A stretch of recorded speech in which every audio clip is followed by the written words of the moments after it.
It started with an extra mug on the kitchen counter, not a crack or a lipstick stain, just different. Not ours. The handle was chipped, the glaze too cheerful, bright yellow in a kitchen built on muted tones. It didn't belong to our collection of quiet whites and grays, the ones we'd bought together the day we moved in. The extras had always matched. This one didn't. I remember standing there, hair still damp from the shower, watching sunlight catch on its rim. It looked out of place, but also comfortable, like it had been there before I noticed.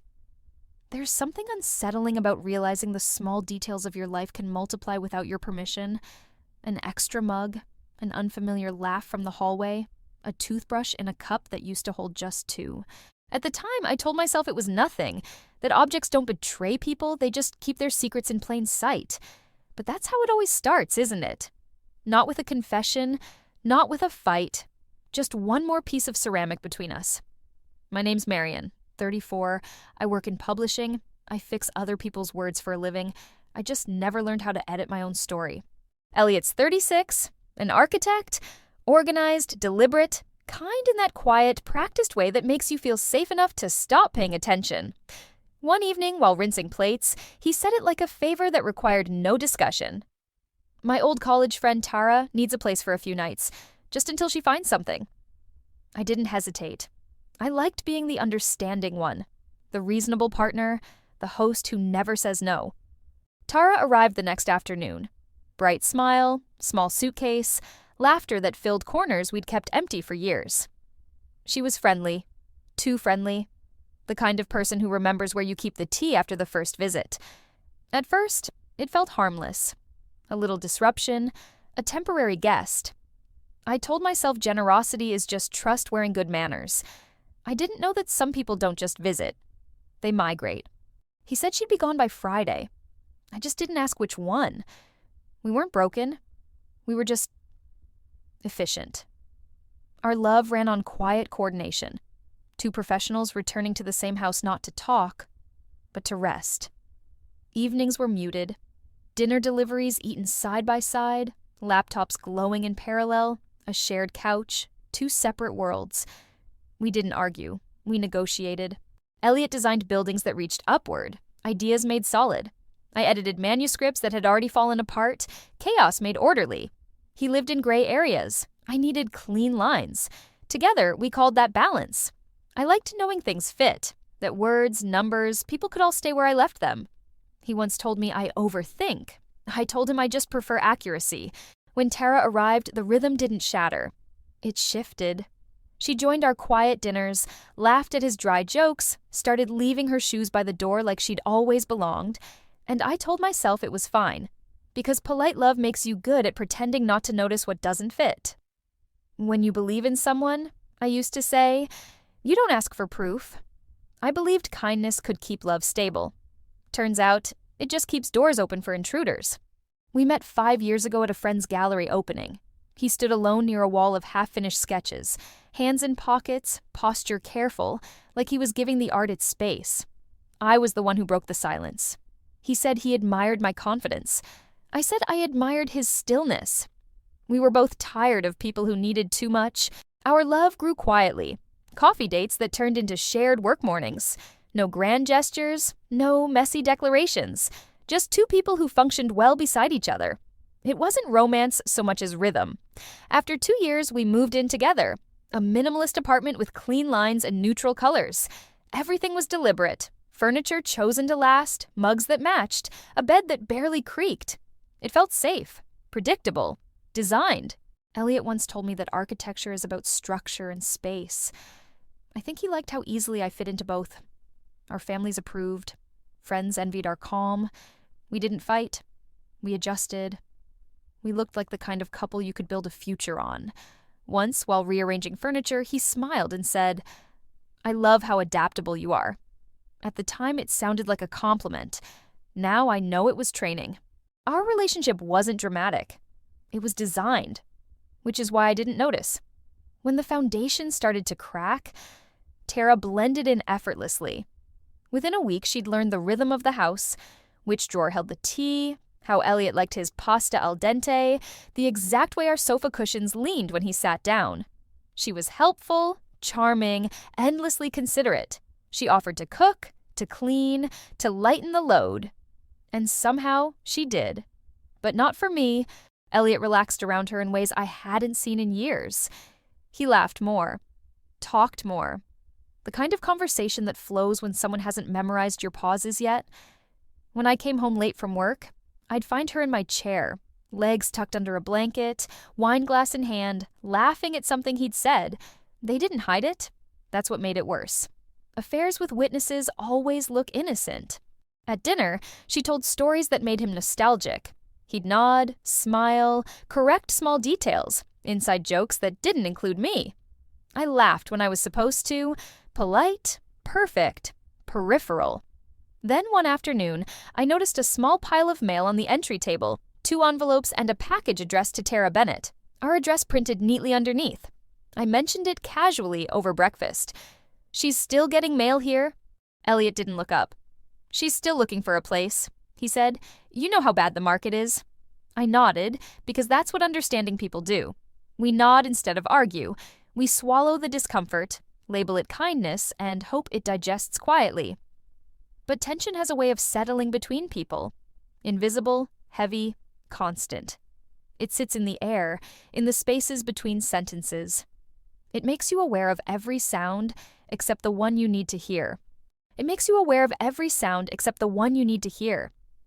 There's a specific kind of silence that happens when 3 people eat dinner, but only 2 of them are full. It was a Tuesday morning when the truth arrived in a plain white envelope. I collected the mail like always. Bills, catalogs, a stray flyer, and 1 handwritten letter addressed to Tara Whitmore. No return address. The handwriting was soft, personal, the kind of cursive people use when they still believe words can fix things. I turned it over once, twice, didn't open it. Just placed it on the kitchen counter beside the fruit bowl, pretending it wasn't glowing. That evening, Tara went out to meet a friend. Elliot was in the shower. The house hummed with the same practiced quiet, until a gust from the open window caught the envelope. It hit the floor, the flap tearing slightly just enough to let the paper breathe. I shouldn't have read it, but of course I did. The handwriting was the same as the front, the message short, emotional. "You said you were staying with your sister. Please tell me when I can see you again." And at the bottom, 2 neat initials. M.H., Mark Hughes, Elliot's coworker, a man I'd met at firm events, the one who always asked about how Elliot was holding up. For a moment, everything froze. The mug in my hand, the air in my chest, the polite illusion I'd been living in. Tara wasn't just lying to me, she was lying to someone else. This wasn't a love story, it was a network of cover stories. The next morning, over coffee, I mentioned it casually. "I ran into Mark from your office yesterday." Elliot stiffened, a single imperceptible pause, then changed the subject. That night, Tara avoided eye contact altogether. I lay awake, listening to the faint murmur of voices behind the closed living room door. That's when I understood that love doesn't always vanish. Sometimes it just relocates to another room. The letter was the only honest thing in the apartment. The days blurred after that. Same routines, same walls, same people. But the air had changed texture.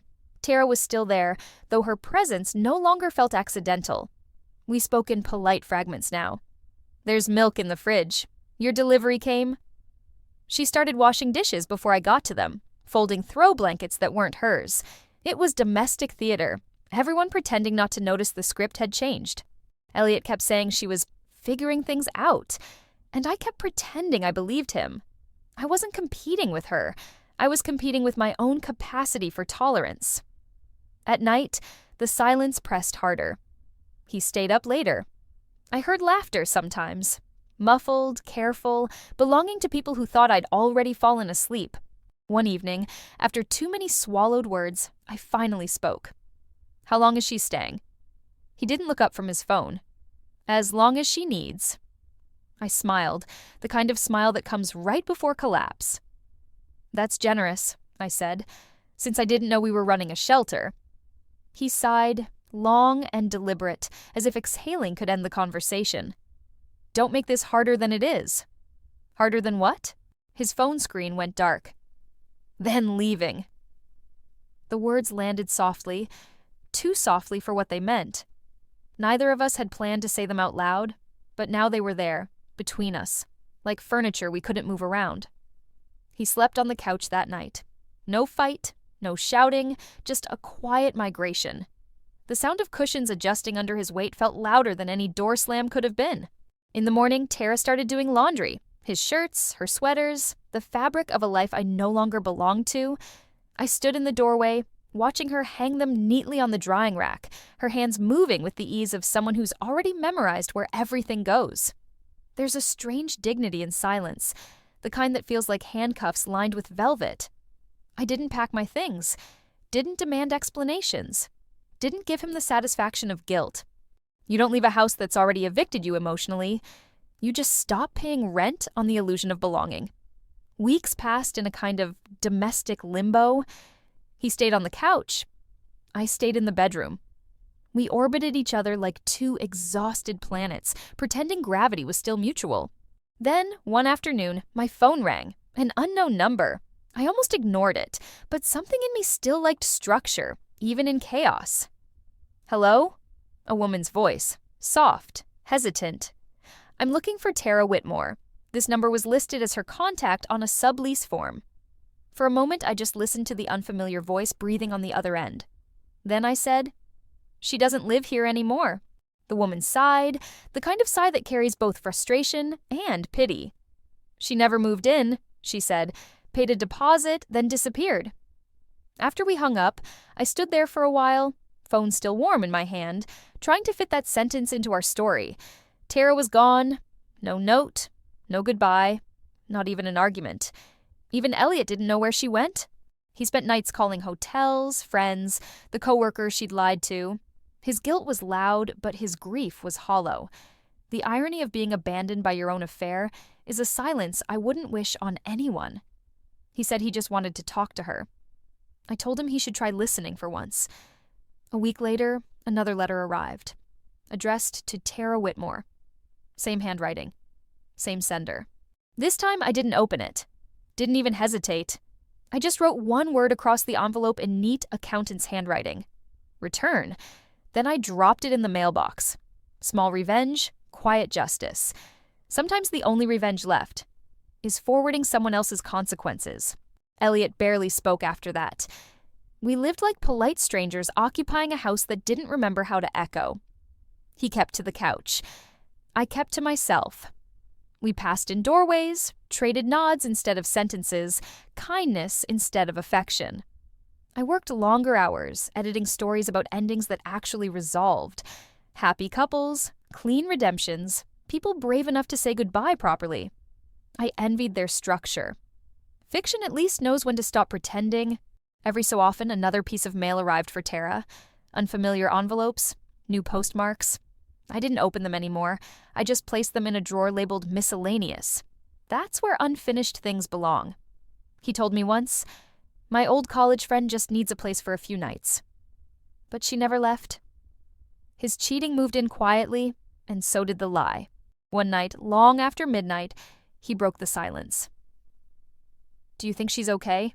he asked. I didn't look at him. No one who lives like that ends up okay. He nodded, almost relieved, as if hearing it out loud absolved him of the weight of hoping. A month later, he didn't wake up. A heart attack, they said. Stress, exhaustion. The paramedics called it sudden. I called it overdue. Some people cheat because they're hungry, others because they're empty. Either way, when the lie finally leaves, it takes the furniture with it.